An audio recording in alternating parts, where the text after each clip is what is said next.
নজর রাখবো পরবর্তী সংবাদে। হাসপাতালে দুর্ব্যবহারের শিকার হতে হয়েছে এক ছাত্রী সহ তার পরিবারকে। এমনই ছবি আজ ধরা পড়েছে তেলিয়ামুড়া থেকে। তেলিয়ামুড়া মহকুমা হাসপাতালে এই দুর্ব্যবহারের শিকার হতে হয়েছে সেই ছাত্রী এবং তার পরিবারকে। এবং যেমনটা জানা যাচ্ছে, শুক্রবার রাতে মহকুমা হাসপাতালে তাকে নিয়ে আনা হয়েছে। শুক্রবার তেলিয়ামুড়া নেতাজি নগর উচ্চ মাধ্যমিক বিদ্যালয়ের অষ্টম শ্রেণীর এক ছাত্রী ব্যথা পেয়ে কান্না করতে করতে তার শ্বাসকষ্ট শুরু হয়। বিষয়টি বিদ্যালয়ের শিক্ষকরা প্রত্যক্ষ করতে পেরে ছাত্রীর অভিভাবকদের খবর দেন এবং নিজেরাই তেলিয়ামুড়া মহকুমা হাসপাতালে নিয়ে আসেন। ছাত্রীর অভিভাবকদের অভিযোগ, তাদের মেয়ের যে সমস্যার জন্য হাসপাতালে আনা হয়েছে তার কোনো চিকিৎসা না করে উল্টো ভুল চিকিৎসা করানো হয়েছে। তারা আরো অভিযোগ করেছেন এবং ডিউটিতে থাকা চিকিৎসক ডাক্তার অজয় হালাম অভিভাবকদের সাথে নাকি খারাপ ব্যবহার করেছেন এবং ওনার মেয়েকে পাগল বলেছেন। কেন, কি রয়েছে বিস্তারিত শুনুন। বাড়ির খবর দিতে পরে আমি আইসি আয়া সারে আর আমি আয়া দিয়ে টমটম মোবাইলে রেখে আমি আর সার লই আইসি আয়া। কই নিয়ে আইছেন? ওই হসপিটালে। কোন হসপিটালে? তেলিয়ামুড়া হসপিটালে। কাকে নিয়ে আইছেন? আমার মেয়ের। কি নাম? পাপিয়া শাহ। পাপিয়া শাহ। কোন জায়গায় বাড়ি আপনারা?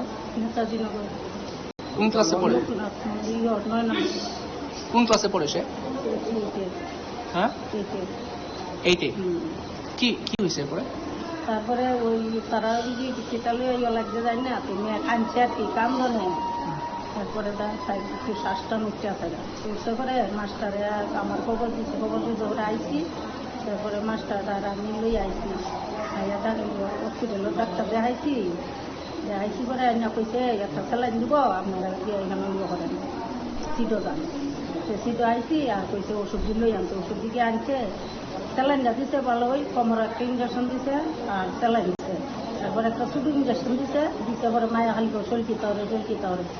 তারপরে আমি তো কুল্লালাম চিতা করতেছে। তারপর কত হয়েছে ও কুল্লা লাগছে, কুলতে পরে তো মায়ের নিয়ে ডাক্তারি না, আমি আর ডাক্তারি না, মায়ের চোর তরানো উঠছে। তারপরে তারা আইসে আয়া মোড়াই টরে আমার মনস্বাস্থ্য দিছে। এরপরে তো মায়া সীতাভরে গেছি, ডাক্তার আছে, ডাক্তারের কয় গীতা আমরা আগরতলা লিখতে দিব, আপনারা নিয়ে যান। আপনার মেয়ের কি হয়েছিল, কি নিয়ে ভর্তি করাইছিলেন হাসপাতালে? হাসপাতালে স্কুলও দুজনে ঝগড়া লাগছিল। আচ্ছা, ঝগড়া লাগতে পারে কইছে হাতও ব্যথা পাইছে। তারপরে নিয়ে আসলাম। আচ্ছা, ব্যথা পাওয়া অনেক কাঁদছে আর কি, কান্দন একটু শ্বাসটা নিচ্ছে।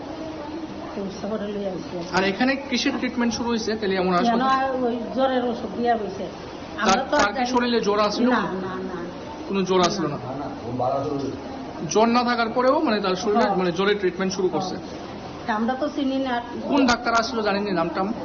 নাম জানি না। আচ্ছা, পুরুষ নাকি মহিলা ডাক্তার? পুরুষ ডাক্তার। আপনারা শুনলেন রোগীর পরিবারের বক্তব্য, অর্থাৎ শ্বাসকষ্টজনিত সমস্যার কারণে তাকে আনা হয়েছে হাসপাতালে, কিন্তু তার পরবর্তীতে যে ঘটনাটি ঘটেছে তাতে করে চিকিৎসকদের দ্বারা দুর্ব্যবহারের শিকার হতে হয়েছে রোগীর পরিবারকে। এবং তাই নয়, সেক্ষেত্রে ভুল চিকিৎসা করানো হচ্ছে এবং তাকে মানসিক বিকটগ্রস্ত বলা হচ্ছে। আর রোগীদের পক্ষ থেকে সেই বিষয়টা তুলে ধরতে চাইলে ডাক্তারদের পক্ষ থেকে আরো একবার তাদেরকে সেই রোষের শিকার হতে হচ্ছে। কিন্তু কেন?